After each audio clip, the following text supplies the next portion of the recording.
أعوذ بالله من الشيطان الرجيم. بسم الله الرحمن الرحيم.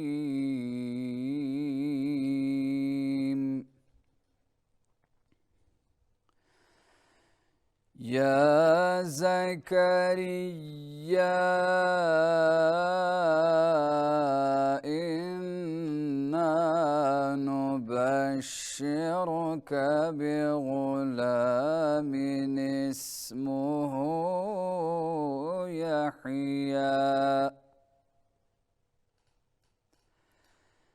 اسمه يحيى لم نجعل له من قبل سميا.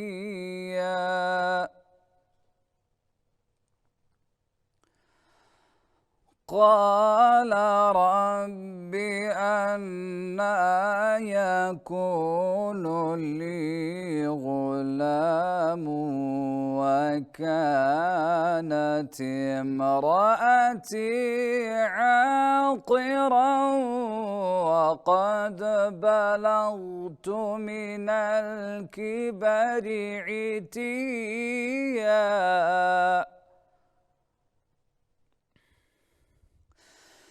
يا زكريا إنا نبشرك بغلام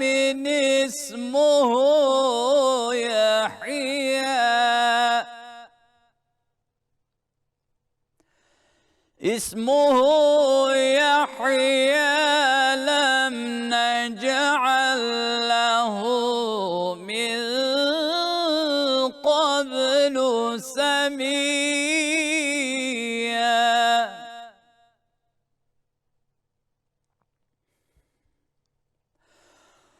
قال رب أنى يكون لي غلام وكانت امرأتي عاقرا وقد بلغت من الكبر عتيا.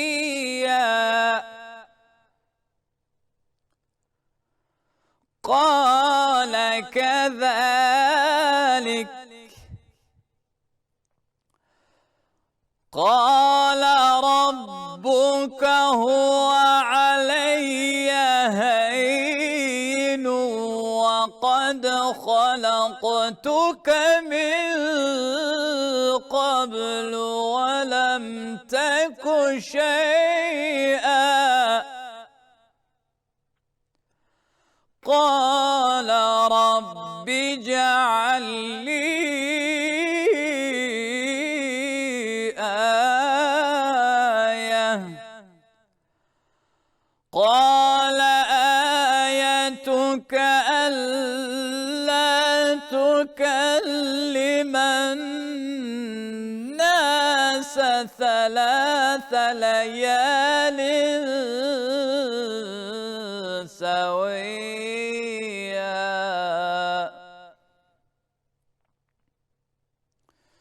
قال رب اجعل لي آية. قال آيتك ألا تكلم الناس 3 ليال سويا.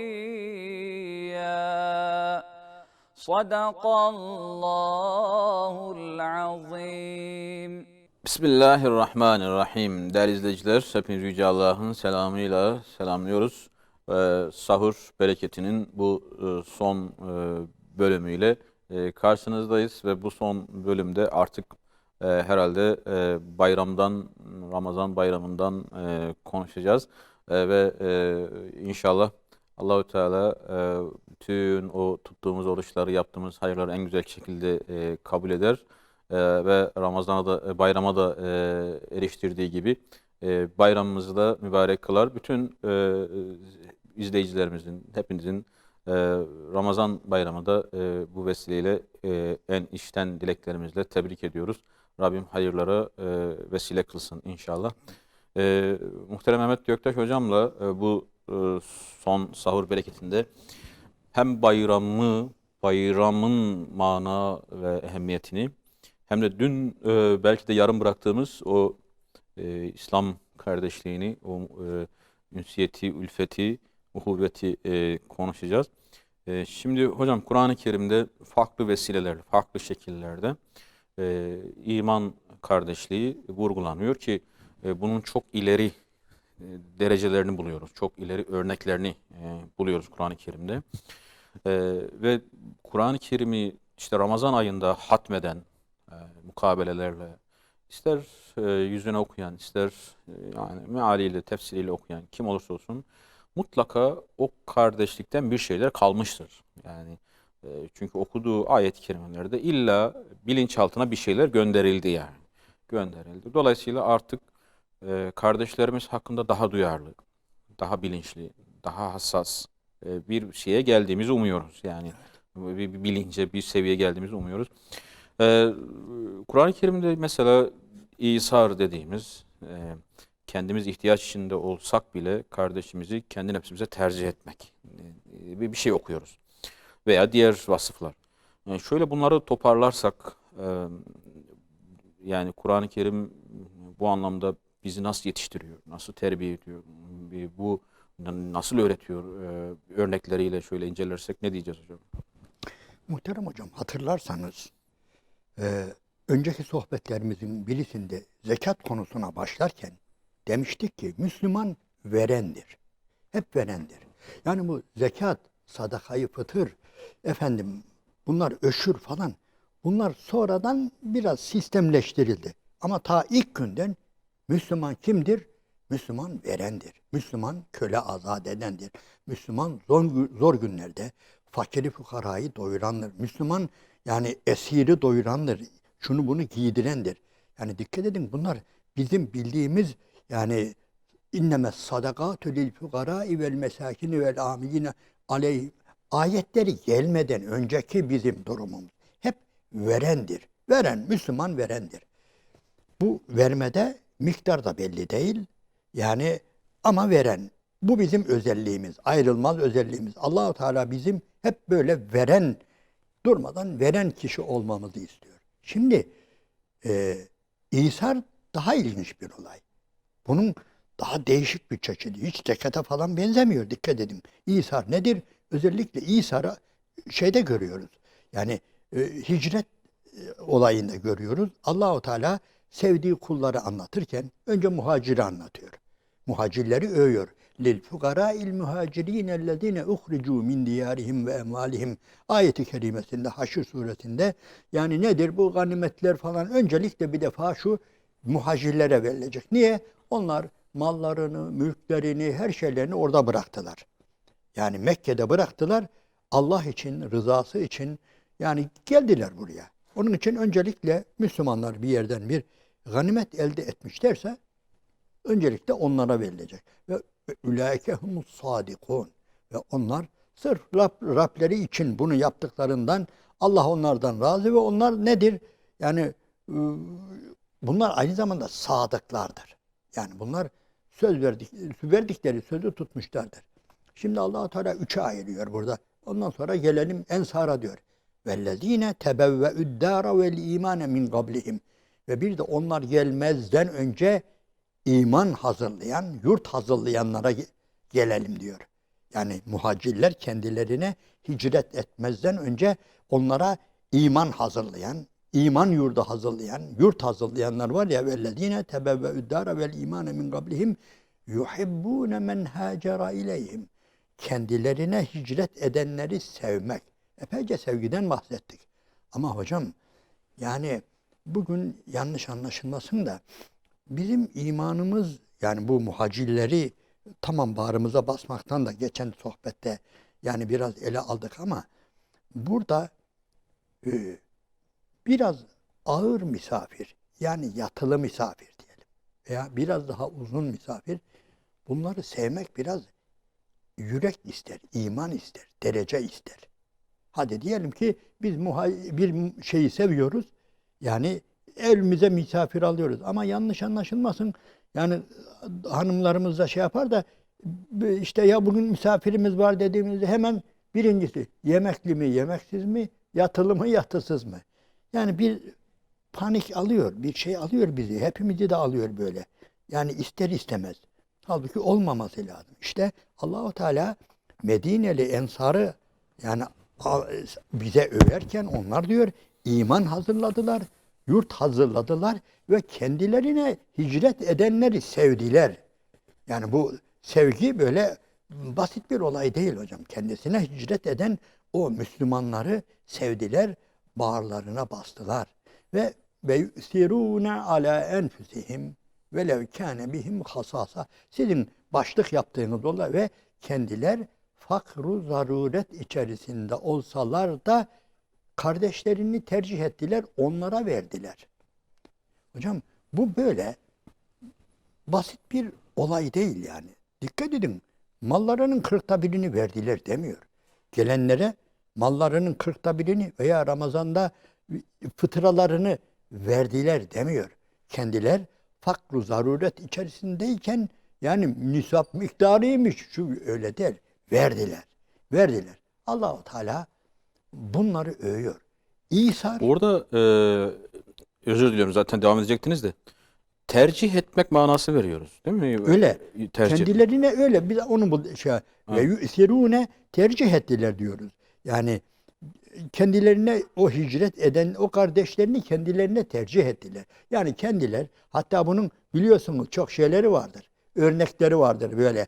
Yani sahabenin evine Ensardan birisinin evine misafir olan bir kardeş, muhacir kardeş. Ondan sonra halbuki yemek yokmuş. Bir kişilikmiş. Ondan sonra hanımıyla bir film çeviriyorlar. Sen mumu devir ya görmeden düşür ya şey olsun. Ben de çatır çutur yiyor gibi yapayım. Çünkü bir kişilik. O yesin. Ama mum olduğu zaman, o yemek görüldüğü zaman yani yazık şey de rahatsız olacak. Yani misafir de yani bir tabak yemek yani bunu birkaç yerde okudum yani bir kişi de değil buna benzer epeyce. Yani hele hocam düşünün hele şu anda mahkemeler miras kavgalarıyla dolu. Şu anda zaten miras biliyorsunuz miras mahkemeleri elin adamlarıyla falan değil. Kardeş, amcaoğlu, dayı, yeğen falan hep birbiriyle mahkemelik olmuşlar. Ama şuna bir bakar mısınız? 450-500 kilometre değil mi Mekke?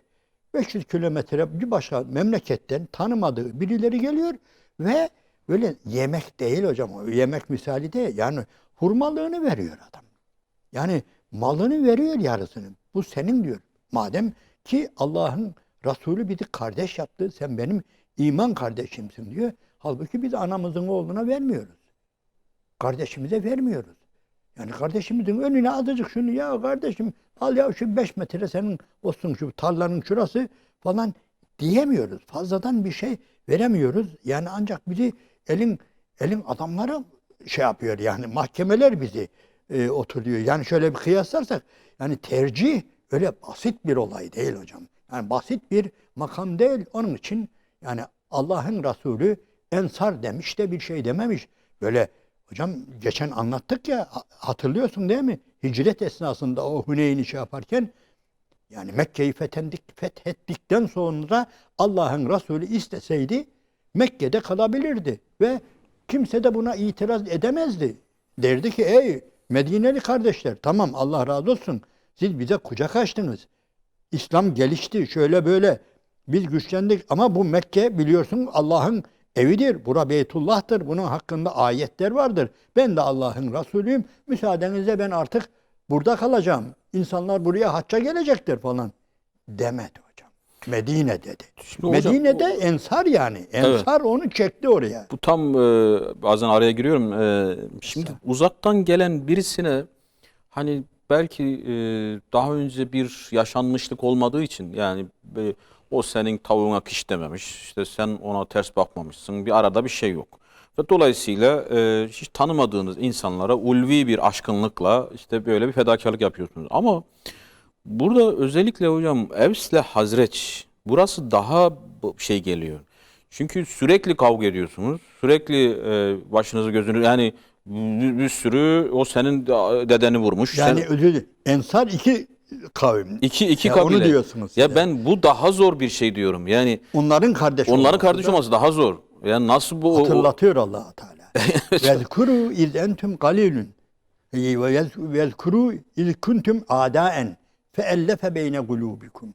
Yani hatırlayın siz düşmandınız birbirinize. Evet. Yani özür dilerim yıldaki bir futbol turnuvası gibi bir savaş yaparlarmış. Her sene birbirleriyle savaşırlarmış.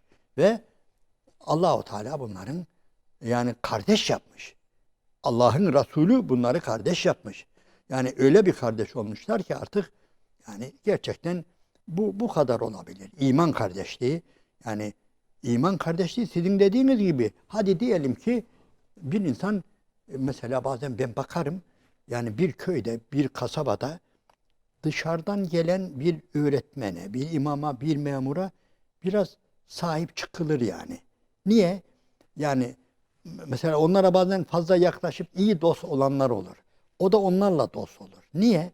Ben bunu biraz açıkladım İslami genç davetçilerine de. Orada yani birbirlerinin günahlarından haberleri yok. Birbirlerine karşı suç işlememişler. Diyelim ki öyle birbirleriyle iyice yaklaşırlar yani. Bu da Allah'ın başka bir... Bu da hicretin bereketi hocam. Hicretin ayrı bir bereketi. Yani insanların birbirleriyle kaynaşması. Kötülüğünü bilmiyoruz. Cemaziyel evvelini bilmiyoruz. Yani ne olduğunu bilmiyoruz. Ama bazen yani diyelim ki içimizde birisi yani aynı köyden birisi eğer bir dönüş yapsa, İslam'a dönüş yapsa ben bunu bilirim ya. Bunun babası var ya işte tavuk hırsızıydı falan. Veya bunun annesi şöyleydi falan. Niye? Bu bilmek bazen kötüye yani eğer içimizde tabii kötülük varsa odur.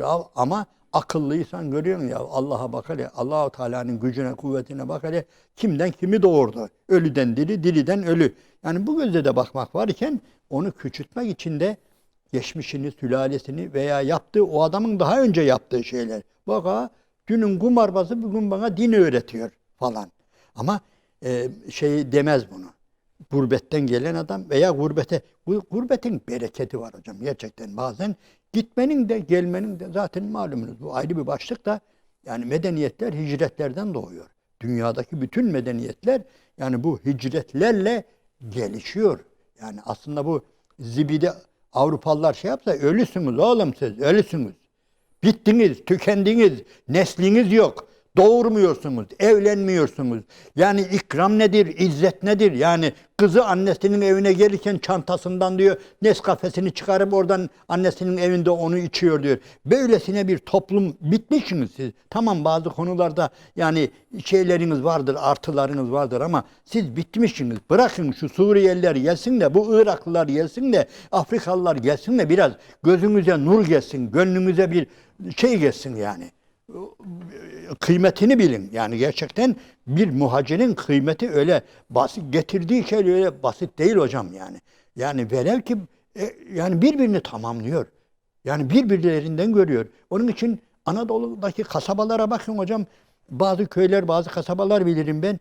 Eğer oradan gurbete gidenler varsa, Ankara'ya, İstanbul'a, İzmir'e, Avrupa'ya çalışmaya gidenler varsa onlar o köye dönüşlerinde bir canlılık katıyorlar. Güzel güzel binalar, bilmem güzel bazı medeni şeyler. Niye? İstanbul'da görmüş, Ankara'da görmüş.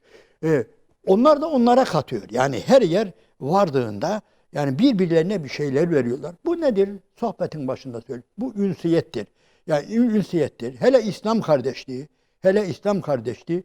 Onun için belki sırası değil hocam ama ben burada muhterem kardeşlere yani büyük şehirlerde yaşayan ve oraya dışarıdan gelen kardeşlere, ötekileri ayırmıyorum da onlara ben istirham ediyorum.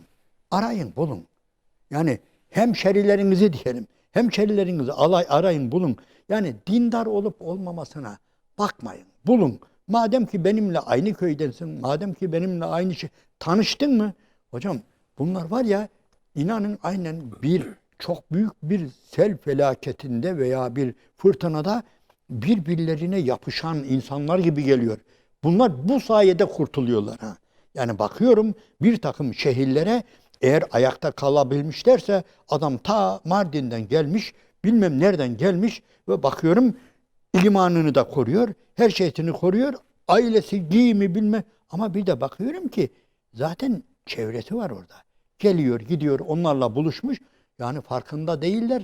Yani okullarda böyle hocam. Ben gençlere yalvarıyorum arkadaşlar. Günümüzde İslam'ı yaşamak kolay değil yani. Öyle zor bir şey. Onun için kesinlikle 2-3 tane abdest alıp namaz kılan bir öğrenci bulun. Ve onlarla beraber, yani aynı sınıfta değilseniz bile teneffüslerde buluşun. Ve ben görüyorum hocam, birbirine işaret ediyor. Namaz kıldın mı falan. Yani kardeşlik bu. Müslüman olmanın gereği bu. Kurtarıyor. Birbirlerini kurtarıyor. Halbuki o çocuğa babası söz tutturamıyor bazen hocam. Yani bu da ayrı bir olay. Ayrı bir başlıkla incelenmesi gerekir. Onun için diyorum ki bazı velilere de, ya hocam ya ben işte oğlum ya şu kadar söylüyorum, bu kadar çırpınıyorum falan. İşte kızıma şunu diyorum, tutturamıyorum falan. Ben de diyorum ki bazen arkadaş, eğer mümkünse çaktırmadan onun bir arkadaş grubu yanına ekle. Bildiğin birisini ona yönlendir. Bildiğin birisi varsa imanlı, gitsin okulda onu bulsun. Onunla arkadaş olsun. Veya sen öyle bir yerine göre mahalleni değiştir ya. Sokağını değiştir. Madem kiracısın. Niye? Yani hocam bunlar deneniyor. Nedir? Yani hicret odur. İlla hicret bir başka şehirden bir başka şehire değil. Yani nedir? Yerine göre mahalle, yerine göre semt, yerine göre okul değiştirilecek. Öyle okul ki yani uğraşıyorsun. Bir adım ileri gidemiyorsun. Ama başka bir okulda var. Güzel öğretmenler var. Güzel arkadaşlar var. Yeter ki yani hocam bunu ticaret için yapıyoruz değil mi? Diyelim ki yanlışlıkla bir yere, yani bir yere bir dükkan açtık ama bir bakıyoruz ki yanlış yere açmışız. Ne oluyor? Gitmiyor. Ticaret ne yapıyor? Ha, bu burada olmuyor. Bu burada olmuyor. Ben aynen benim gibi diyelim ki hırdavatçıları bulmam lazım. Yani ben burada tek başıma olmadı. Nerede hırdavatçı var? Nerede inşaat sektörü daha şey?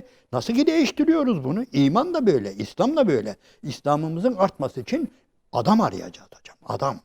Yani ticaret yapmak için adam aradığımız gibi imanımızın, Müslümanlığımızın ilerleyebilmesi için Müslüman kardeş arayacağız. Ve hele bu arada azıcık meşrep farklılığı varsa onu da örtbas edeceğim.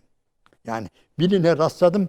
Ya hocam diyor, işte mahallemize diyor, bizim mahalle diyor çok sosyetik birisi diyor. İslam falan hiçbir şey yok diyor yani.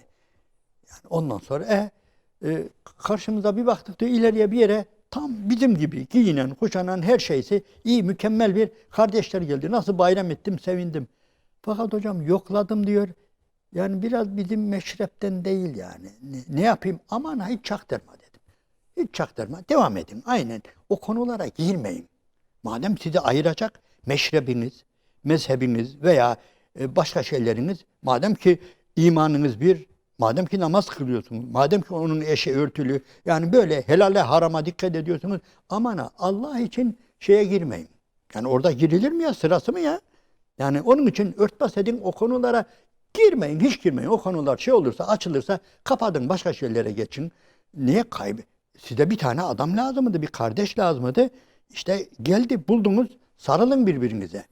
Yani hocam bu konular birçoğu yani kitaplardan ziyade bizzat yani artık bunları görerek, şahit olarak aktarıyorum bunları. Yani hepsini okuduğumuzdan da görüyoruz yani. Yani şimdi bir de şöyle bir şey var hocam. Eğer kardeşlikten bahsedenler, İslam kardeşliğinden bahsedenler bir takım sıfatlara haizse, yani diyelim ki bir yetkileri var, bir devlet kurumundalar.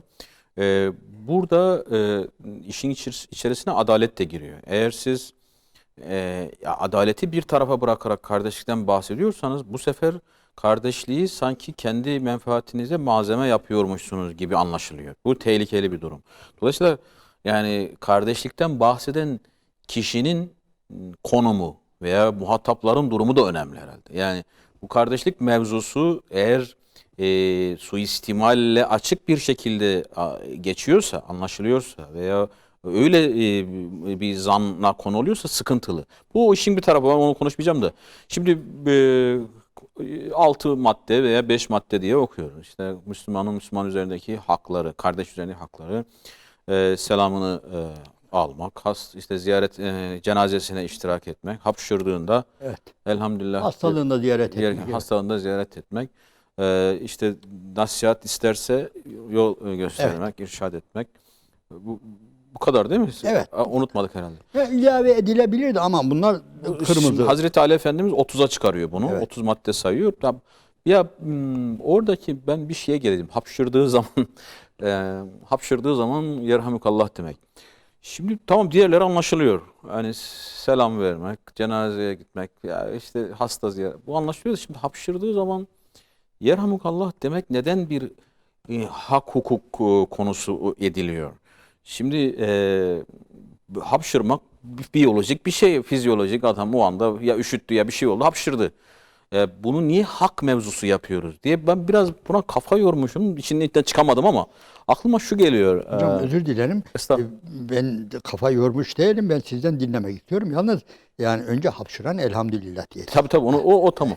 Şimdi Ondan yani sonra şuna diyorum, yani neden hak hukuk, yani bu hukuki bir şey bu. Evet. Hak diyor yani. Şimdi hocam hani hapşırma genelde sesle anlaşılır. Yani şimdi esneme sessizdir ama hapşırmada bir ses vardır yani. Evet. Şimdi şöyle, yani o kadar yakın olacaksınız ki kardeşinizle, hapşırdığından senin haberin olacak. Yani adam yani hapşırması bile senin bilgin dahilinde olacak yani. Adamın bütün hali, hareketi, şunlar bunlar zaten bileceksin. Fakirdi, yoksuldu, yemeği vardı, açtı, bilmem neydi filan. Adam hapşırsa bile senin haberin olacak bundan. Hapşırması bile senin bilgin dahilinde olacak. Hapşırması bile senin etki alanında olacak. Hatta ilgilenecek.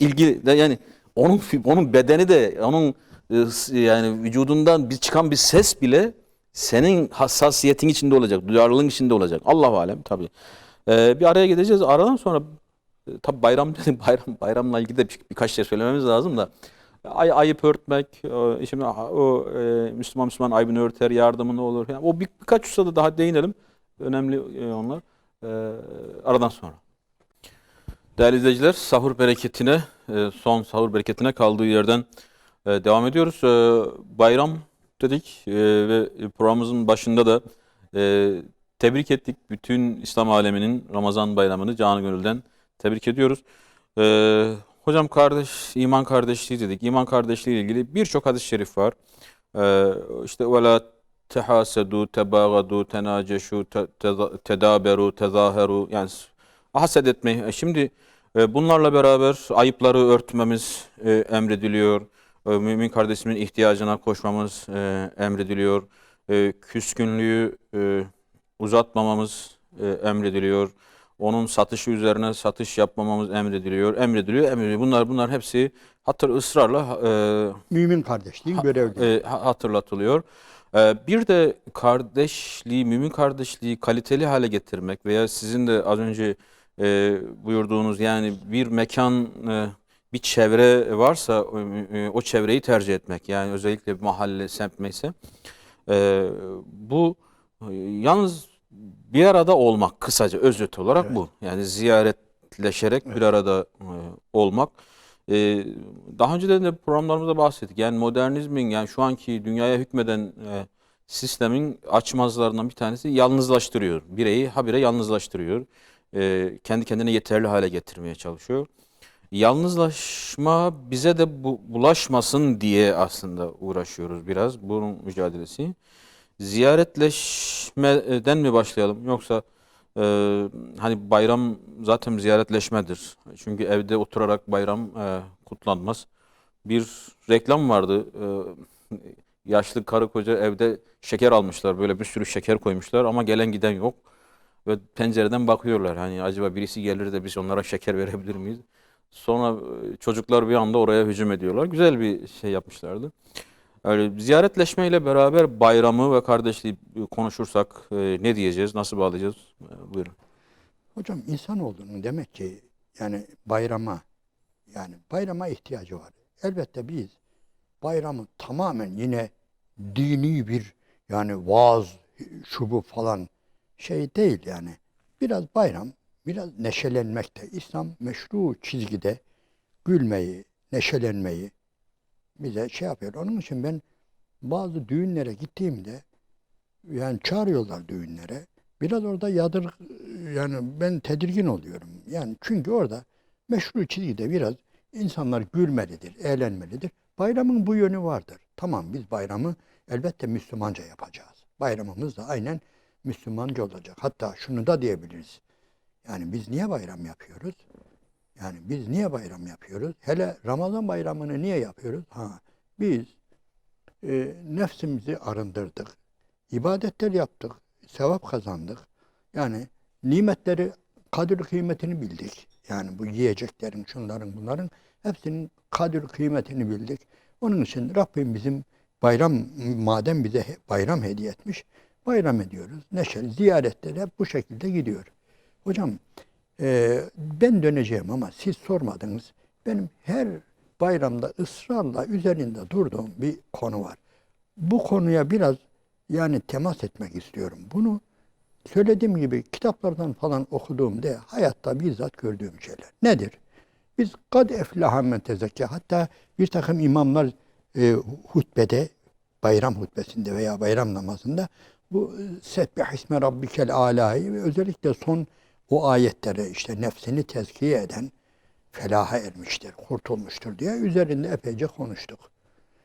Ama hocam bir bakıyoruz yani tamamen Allahu Teala ile inatlaşır gibi yani kadınlarımız, kızlarımız yani bayram adına çok böyle acayip giysilerle, gayri İslami kıyafetlerle orta yere çıkıp yani sanki yani şeytanın şeysi gibi sen demek ki bu insanları böyle şey yaptın öyle mi? Yani tezkiye adına işte haramdan sakındırdın midelerini, gözlerine, kulaklarına oruç tutturdun.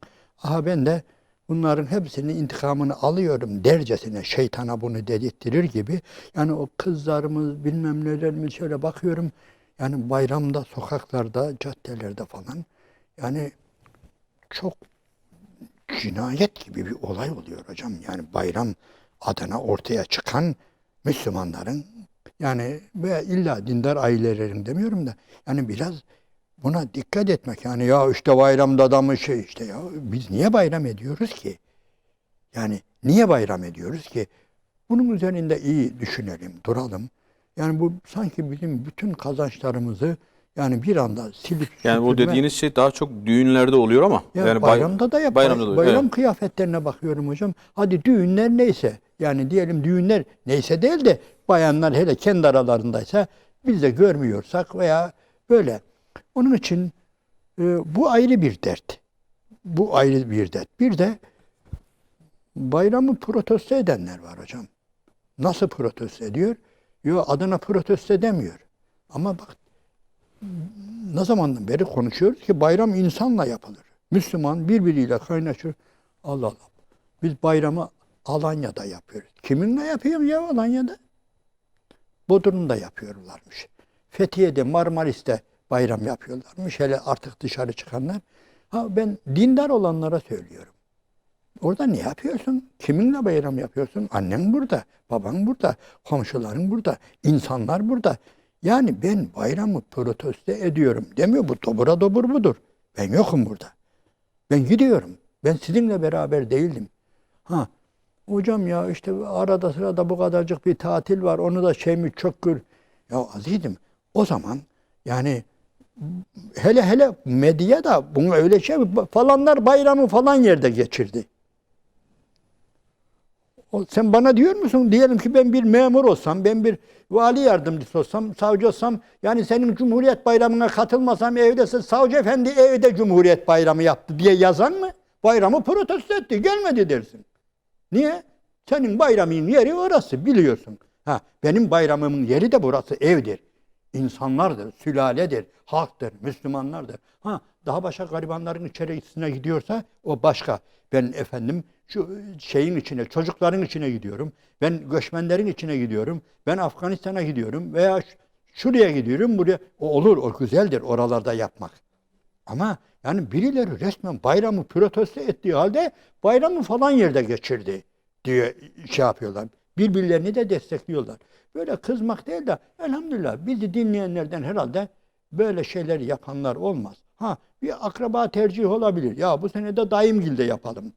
Yani falan yerdeki amcamgilde yapalım. Veya ağabeyimgilde yapalım. Eniştemgilde yapalım. Ablamda yapalım. Bunlar olabilir. Yine insan. Yani ama bayramı protesto ediyorlar ya. Ben bayramda yani kimseyle görüşmek istemiyorum diye. Bayram namazını da kıldığını bilmiyoruz gittiği yerde.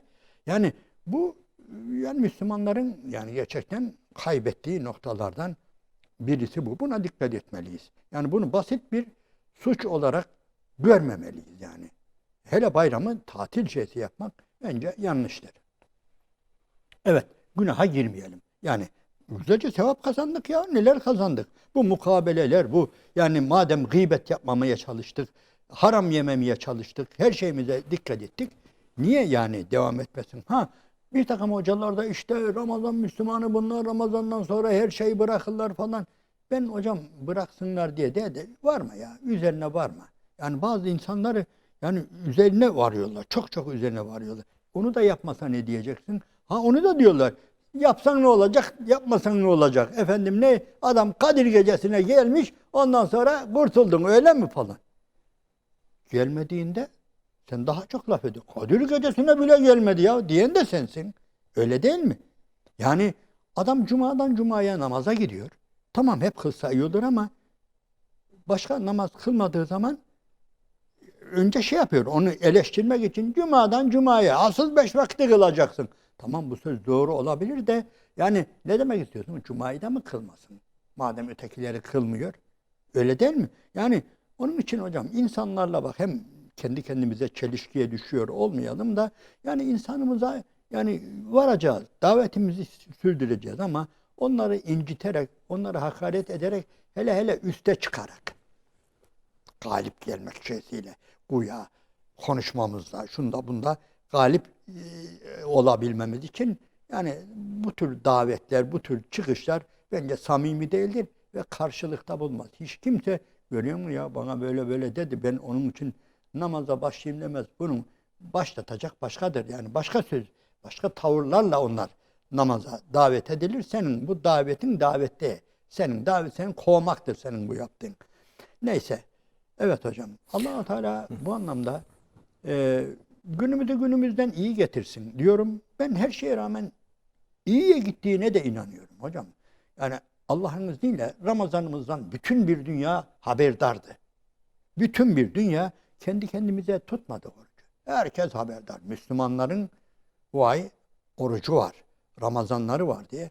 Elhamdülillah. Yani iftar sofralarına iştirak eden yani dışarıdan çok çok yabancılar var hocam. Yani Müslüman olmadıkları halde Müslümanların iftarına hayran olan, iftarlarına katılan sadece boğaz yemek için değil, yemek için değil gerçekten yani Allah'ın izniyle yani orucumuz aynı zamanda bir tebliğdir, bir davettir. Dünyaya, bütün dünyaya bir davettir Allah'ın izniyle. Ve bu duyuruyor. Bayramımız da böyle inşallah. Bayramımız da böyledir, böyle olacaktır. Ve bütün bunlardan inşallah bir gün ayrıca davet sevabı da alacağımıza inanıyorum. Yani eğer ileriye götürüyorsak, hele hele güzel bayramlar yapıyorsak, hele hele gariplerle bayram yapıyorsak, hele hele zenginlerimiz, varlıklılarımız yani sadece şovu için değil, yani kendi evlerini, yurtlarını bırakıp yani düşünebiliyor musun hocam? Yani bir fabrikatör, bir yani şirketin büyük bir şeysi, yani hele hele Türkiye'de meşhur olan sadece şov için değil, yani bir garibanların içerisinde bayram yaptığını, bir Afrika'da, bir Kenya'da, bir Somali'de, bir Sudan'da veya buna benzer yakınlarda, köylerinde, şurada burada yani ama ne yapıyoruz? Bir iki işte huzur evi gösterisi yapılıyor. Yani huzur evi zaten o da ayrı bir dil. Ben oraya huzur evi demiyorum. Darül Metrukin yani terk edilmişlerin yurdu diyorum. Bunlar ya şey değil ki yani Suriye'nin ihtiyarları şuraya Ukrayna'dan gelen kimsesizler falan da oğlu var, kızı da var ama o orada. Bu Allahu Teala bilmiyorum buna. Ne der? Bunlar çok ayrı bir olay. Bu dünyanın en büyük problemlerinden birisi bu yani. Onun için hocam burada gerçekten bayramda çok şey kazanabiliriz. Onu hep olumsuz yönlerini demeyelim. Yani biz hem bayram ederiz hem de inşallah başka şeyde çalışır. Allahu Teala başka sevap, yani bunu bir davet sayar. Bunu bir tebliğ sayar. Olur mu? Olur. Yani bazı ibadetler böyledir hocam. Sirran ve alaniyeten. Bu zekatta da vardır. Hele 5 vakit namazın asla gizlisi olmaz. Yani bir gün bir baktım, bir yerden geçiyoruz. Adam, dükkanın içi biraz karanlık herhalde. Caddede iki akasya ağacı kimseye de engeller. Var ya, çıkmış. Hiç kimseye baktığı da yok falan. Ondan sonra biri, hocam oldu mu buna mı? Vallahi öyle oldu ki hem de bal gibi oldu. Yani herkes bakıyor hocam. Yani sözden söze geçiyoruz da herhalde Stuttgart havaalanında Türkiye'ye geleceğiz yıllar önce. Ya Allah Allah. Şimdi uçağa binsem namaz geçiyor. Türkiye'ye inmeye o ikindi namazı geçiyor. Ne yapayım? Uçakta da yok, orada mescit falan da bulamıyorum. Baktım o kapı denilen salonda bekliyoruz. Ondan sonra bir tane gazete buldum. Onların gazeteleri biliyorsun çoğu renk fotoğraf falan yoktu yani çoğunda. Bizimki gibi böyle bırak kötü resimle iyi resim de olmaz. Siyah beyazdır. Şöyle serdim güzelce. Ondan sonra getirdim kâmetimi, vardım orada. Allahu Ekber dedim. Biraz da köşe. Yani şöyle orta yerde dedi. Ama ben bu namazı kılacağım, bu farz. Allahu Ekber dedim ondan sonra. Hocam birinci secdeden ayağa kalktım ki çocuklar etrafımı, Alman çocuklar şöyle sarmışlar. Tatlı tatlı öyle seyrediyorlar ki yani o kadar. Ondan sonra artık öteki şeylerde falan iyice yaklaşmışlar. Kıldım yani inşallah. Allah kabul etsin. Zaten başka şeyimiz yok. Fakat namazın selamını verdim. Hemen birkaç kişi, hocam yapma kardeş. Kaldırma gazeteleri bende. Bu yani hocam bu Allah herhalde bize orada sadece ikindi namazının sevabını vermeyecek. O çocuklara gösterdiğimizin de öteki kardeşlere, onlar da belki kılmayacaktı. Cesaret aldı. Yani hocam eğer Allah-u Teala bizi cennetine koyacaksa var ya, bahane bulur ha. Ufacık yerlerden o yazılı kağıdımıza hani hocamızın, öğretmenin not çıkarttığı gibi, yani biz böyle umuyoruz. Yani çok şey yaptığımız için değil de farkında olmadan da davetten de sevap kazandığımız gibi. Şimdi birbirine küsülü olan akrabalar veya yakınlar, kardeşler, ya birisi barışmak ister veya ikisi de belki barışmak ister ama bir vesile arıyorlardır. Ya işte ne diyeceğiz şimdi, tamam gideceğiz de yani ortada bir şey olması lazım, bir bahane olması lazım. Şimdi bayramlar bunun biraz bir bahane. Evet. Yani bayram gelip geçtiği halde barışmamak, ya burada artık kişinin kendini sorgulaması lazım. Herhalde kötü niyetli olan biziz diye. Yani bunun hesabını veremezler. Hadi Evet. öteki o müddete kadar, yani diyelim ki o da günahtır 3 günden fazlası da, ama hele araya birileri girdiği halde, hele teklif olduğu halde, hele bayram geldiği halde eğer inatlaşıyorsan, yani bunda bir bit yeni var. İmanında bir bit yeni var karşılıklı olarak. Evet.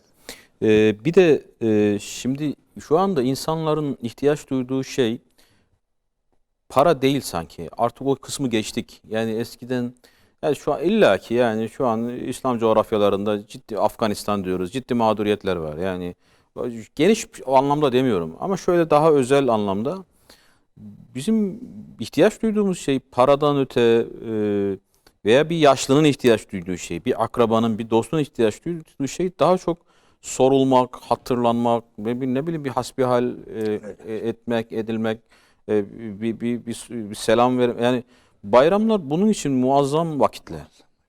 Hani dolayısıyla sormadığın dostunu, arkadaşını, akrabanı, anneni, babanı neyse geldi işte. Yani öyle diyelim. Hocam programımızın sonuna da yavaş yavaş geliyoruz. Şimdi tabii bunların hepsini tavsiye niteliğinde zaten söylediniz, saydınız. Ve Hazreti Ali Efendimizin o sözünü de hatırlayarak, yani benim için asıl bayram günah işlemediğim gündür. Yani o gün günah işlemediysem benim için bayram olur. Dolayısıyla kişi her gününü bayrama çevirebilir. Yani her gün o bayramı yapabilir ama tabii bu vakitler özel vakitler. Şöyle özellikle dediniz ki az önce hani sıcaklık, müminin o sıcaklığını hissettirmesi lazım. Yani bayram da ısıtıyor. İşte bayram namazına mutlaka gidip bayram namazını ihmal etmeden bayram namazından sonra da mümkün olduğu kadar az evde oturarak herhalde, değil mi? Yani bayramı mümkün olduğu kadar başkasına ayırarak, başka ziyaretler yaparak eda etmek lazım. Bunların üzerine şöyle bir duayla da isterseniz Hocam kısa bir dua yapalım. kısa bir duayla Evet, bitirebiliriz. ben de öyle diyorum. Biz Evet. Rabbimizden diliyoruz. Elhamdülillahi Rabbil Alemin. Ve salatu ve selamu ala Resulina Muhammedin ve ala alihi ve ashabihi ecmain. Ya Rabbi günümüzü günümüzden hayırlı getir. Amin. Ya Rabbi Ramazanlarımızı Ramazanlarımızdan daha hayırlı getir. Her bir Ramazanımızı bir öncekinden yani çok daha iyi yaşamayı, anlamayı, sana daha çok yaklaşmış olarak Ramazan'ı bitirmeyi bizlere nasip eyle ya Rabbi. Kalitemizi artır, imanımızı artır ya Rabbi. Seviyemizi artır, Müslümanlığımızı artır. Yani özellikle ya Rabbi kalplerimizi birbirine ısındır ya Rabbi. Ya Rabbi yani dünya muhabbetini bizim yüreklerimizden çek al ya Rabbi. Ya Rabbi kardeşlerimizle kucaklaşmayı engelleyen hangi kötülükler varsa onları bizden gider ya Rabbi. Hasedimizi, gıybetimizi, dedikodumuzu, dünya sevgisini bunları bizden al, bizleri birbirimize kucaklaştır. Allah'ım yavrularımızı bizden daha hayırlı eyle. Bunun çok önemli olduğuna inanıyoruz ya Rabbi. Yani biz böyle olduk. Buraya kadar geldik ama bizim yavrularımız bizden daha alim olsunlar ya Rabbi. Senin kitabını bizden daha iyi bilsinler. Yani ilimlerini, irfanlarını, seviyelerini Allah'ım bizden daha iyi eyle. Torunlarımızı da evlatlarımızdan daha hayırlı eyle ya Rabbi. Ya Rabbi bizleri küfrün oyuncakları yapma ya Rabbi. Küfrün eğlenceleri yapma ya Rabbi. Tabii bu da izzetle olur, ilimle olur. Bize izzet ver ya Rabbi. İlim ver ya Rabbi. Müslümanları özellikle şu içinde bulunduğumuz yani durumdan yani bir an evvel kurtarıver ya Rabbi. Kafirlerin oyuncağı yapma, münafıkların oyuncağı yapma ya Rabbi. Bizlere İslam'ın izzetiyle izzetlenmeyi, şereflenmeyi bizlere nasip eyle ya Rabbi. Ya Rabbi senin Resulün yani gerçekten güzel bir temsilcisi olma. Senin Resulünü yani bu asırlara, bu dünyaya, dünyanın dört bir tarafına senin Resulünün risaletini yani hem ağzıyla hem diliyle hem hareketleriyle, amelleriyle, karakteriyle taşımayı, Hz. Muhammed Aleyhisselam'a hatırlatmayı dünyaya nasip eyle ya Rabbi. Bu şerefli görevi bizlere nasip eyle ya Rabbi. Bizi görenler Allah'ı hatırlasın, Resulünü hatırlasın. Öyle buyuruyor Efendimiz sallallahu aleyhi ve sellem. Hayrukum izâ ru'u zikirallah. Sizin en hayırlınız görüldüğünde Allah'ın hatırlandığı buyuruyor. Bizi de onlardan eyle ya Rabbi. Yani bizi şu gafil dünyada, şu cahil dünyada, senden uzak hayat yaşayan dünyada seni hatırlatan işaretler eyle, alametler eyle bizleri ya Rabbi. Yani bizlerden dolayı insanları İslam'dan uzaklaştırma ya Rabbi. Yani bizim kötü yaşantımızdan dolayı İslam'dan kaçan insanlar olmasın ya Rabbi. Bu yükü bize yükleme ya Rabbi. Yani bu kötülükleri bizden alıver ya Rabbi. Bizi hep hayırlara vesileyle ve Ramazanımızı, orucumuzu, bayramımızı bayram yaptır ya Rabbi. Bu anlamda bayram yapmayı bizlere yani hatırlat. Bayramın şuuruna erdir bu anlamda ya Rabbi. Yoksa yani basit yani yiyeceklerin, içeceklerin ki biz o nimetleri de elbette küçük görmüyoruz ama biz bundan dolayı bayram edelim. Ya Rabbi sana şükürler olsun ki biz nefsimize gem vurduk, dizginledik, kötü ahlakımıza engel olduk. Bunun bayramını yapalım, bunun tadını tadalım.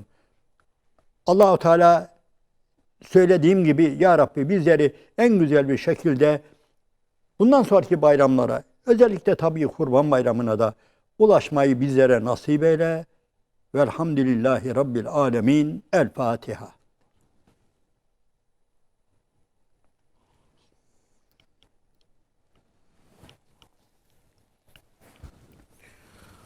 Allah razı olsun hocam. Çok çok sağ olun. Ağzınıza, yüreğinize sağlık.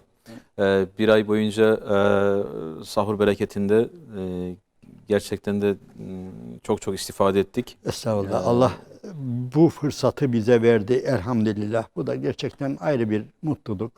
Biz de ayrıca vesile olanlara, yani özellikle bu mutfağı hazırlayanlara, yani biz burada kolayca beleşten konuşuyoruz ama bu hazırlıklardan milletin haberi yok hocam. Yani bu nasıl oluyor bu işler? Yani bunlardan belki insanımız haberi yok. Allah onlara da, o kardeşlerimize de yani güç versin, kuvvet versin. Yani biz belki çok zengin bir program hazırlamamamıza rağmen yani ben şu kadarcık bir programın bile ne emekler verildiğine burada artık gelip şahit olduktan sonra ben onlara da tekrar Rabbimizin güç kuvvet vermesini niyaz ediyorum. Allah razı olsun. Evet değerli izleyiciler, Sahur Bereketi'nin böylece son programının da sonuna geldik. Hocamın duası üstüne hani söylenecek bir şey yok.